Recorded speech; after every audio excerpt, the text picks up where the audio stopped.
Hello मेरे दोस्तों, कैसे हैं आप लोग। आई होप कि आप सभी लोग बहुत अच्छे होंगे और अपनी अच्छे से प्रिपरेशन कर रहे होंगे। तो देखो, इस वाली वीडियो लेक्चर में हम लोग एक्सरसाइज 1.3 हमारा इंटीजर चल रहा है क्लास 7 का, जिसमें हम step by step her question की प्रॉब्लम को सॉल्व कर रहे हैं और अपना जो लर्निंग है उसको एनहेंस कर रहे हैं, क्योंकि आपका थॉट प्रोसेस हमेशा अच्छा होना चाहिए किसी भी प्रॉब्लम को सॉल्व करने के लिए। तो चलिए स्टार्ट करते हैं और फन के साथ, मस्ती के साथ इस क्लास को एंजॉय करेंगे और कुछ नया सीखने का ट्राई करेंगे। तो चलिए देखते हैं क्वेश्चन नंबर 6। क्वेश्चन नंबर 6 हमसे क्या डिमांड कर रहा है। देखो, क्वेश्चन नंबर 6 बोल रहा है a certain freezing process requires that room temperature be lowered from 40 degree centigrade at the rate of 5 degree Celsius every hour. So question बोल रहा है कि what will be the room temperature 10 hours after the process begins.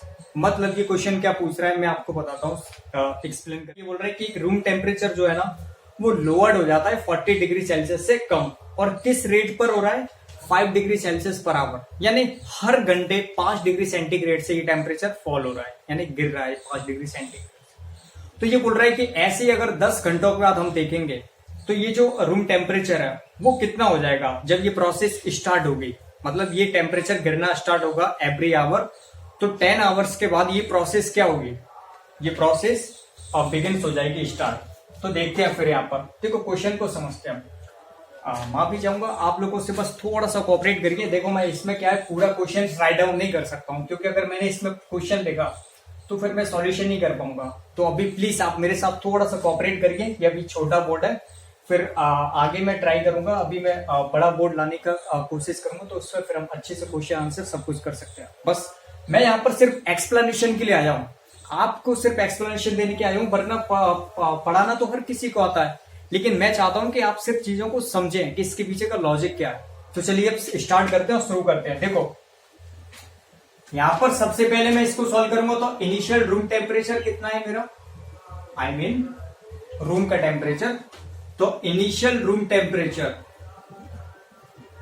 Initial जो room temperature है, initial room temperature आप क्या बोलोगे कि भैया ये तो है 40 डिग्री सेल्सियस, है कि नहीं है।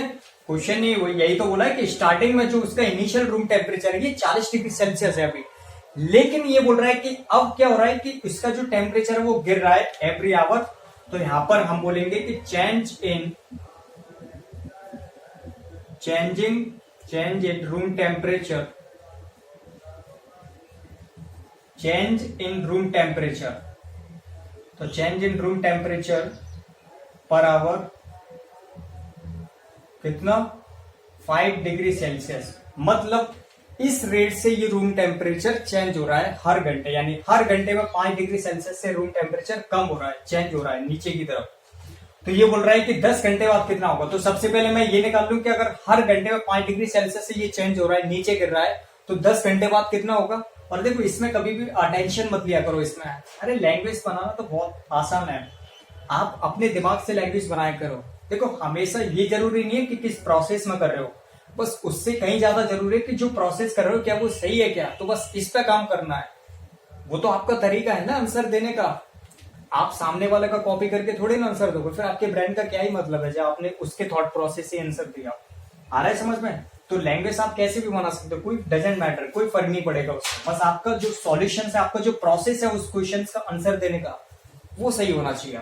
तो मैं यहाँ पे लिखता हूं आफ्टर 10 आवर्स, यानी अब मैं ये चेक करूंगा कि 10 घंटे के बाद कितना चेंज हो जाएगा। तो देखो, -5 डिग्री सेल्सियस है, नेगेटिव सी तो शो करूंगा। क्यों? क्योंकि टेम्परेचर गिर रहा है, ना कि राइज हो रहा है, ये फॉल हो रहा है ना 5 डिग्री सेल्सियस से। और 10 घंटे बाद, तो 10 घंटे बाद यहां पर आ गया -50 डिग्री सेल्सियस। यानी अगर मैं बात करूं तो इनिशियल टेम्परेचर मेरा ये था, लेकिन 10 घंटे बाद मेरा टेम्परेचर इतना गिर गया, कितना, 50 डिग्री सेल्सियस। तो अब यहां पर निकालेंगे कि ओवरऑल कितना होगा। सो यहां पर लिखेंगे, so the temperature, so the room temperature will be after 10 hours, यानी 10 घंटे के बाद हमारा रूम टेम्परेचर कितना होगा। तो देखो, इनिशियली रूम टेम्परेचर कितना था हम लोगों का, 40 डिग्री सेल्सियस प्लस, अब इसमें ये ऐड करेंगे क्योंकि इस रेट से ये टेम्परेचर घट रहा है, फॉल हो रहा है। तो अब ये टेम्परेचर रह गया 50 डिग्री सेल्सियस, यानी इन दोनों को ऐड करेंगे तो देखो 40 degree Celsius in plus into minus, minus होगा बताया है मैंने, तो 40 में से 50 को माइनस करोगे तो कितना आ गया, माइनस का 10 डिग्री सेल्सियस, और यही तो हमारा आंसर है। यानी हमारा जो रूम टेम्परेचर होगा विल बी आफ्टर 10 आवर्स, तो वो कितना रह जाएगा, माइनस 10 डिग्री सेल्सियस रह जाएगा। आ रहा है समझ में? कुछ नहीं था, बस अंडरस्टैंडिंग के साथ हमने देखा कि इनिशियल रूम टेम्परेचर इतना था हम लोगों का 40 डिग्री सेल्सियस, फिर रूम टेम्परेचर को जो चेंजेस हो रहा था, जो उसमें बदलाव हो रहे थे, वो हो रहा था 5 डिग्री सेल्सियस पर आवर से। तो उन्होंने बोला कि 10 घंटे तक चल रहा है ये ऐसा, तो हमने देखा कि 10 घंटे में ऐसा कितना चेंज हो जाएगा, तो ये हो रहा है 50 डिग्री सेल्सियस नीचे गिर गया। तो इनिशियल में 40 डिग्री सेल्सियस था, तो अब देखेंगे अब कितना टेम्परेचर रह गया, तो 40 डिग्री सेल्सियस में अब का हमने टेम्परेचर जोड़ दिया, जोड़ा है ना, क्योंकि इतने से गिर रहा है, तो उसको इकट्ठा करेंगे तो पता चला कि ये कितना डिग्री रह गया 10 घंटे बाद। ये टेम्परेचर यहाँ से फॉल होके सीधा कहां पर आ गया, यहाँ पर। आई होप कि आप सभी लोगों को काफी अच्छा लगा होगा, काफी पसंद आया होगा, और आपका लर्निंग प्रोसेस है वो काफी इंक्रीज हुआ होगा।